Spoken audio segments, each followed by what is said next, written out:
We're now moving on to managing our suppliers. The process is similar to what we've done before, and we'll begin by manually creating our first supplier profile. Navigate to the Suppliers section. Click on New Supplier. First, we'll input the supplier's name. It's also best practice to assign a unique code for internal tracking. Let's start our supplier codes with the 9000 series. We'll leave the credit limit blank for now, but you can set one if needed. Next, let's capture the address and contact details. I'll enter the physical address, the primary email for correspondence, and a landline number. We don't have a mobile number for this supplier, so we can skip that field. If you have any specific notes for this supplier, you can add them here. For now, we have all the essential information.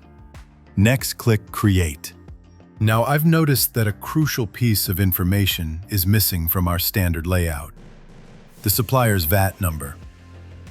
For tax compliance, this is a mandatory field, so let's add it. Navigate to Settings. Click Obsolete Features. Select Classic Custom Fields. Then click New Custom Field. We'll label this field Supplier VAT Number. We need to ensure it appears on the Suppliers form. The field type will be a single-line text. You also have the option to show this information on printed documents, which can be very useful.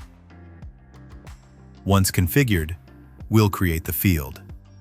Now, we can simply enter the VAT number into the new field and save the changes. All future suppliers will now have this field available, ensuring we capture all necessary information from the start.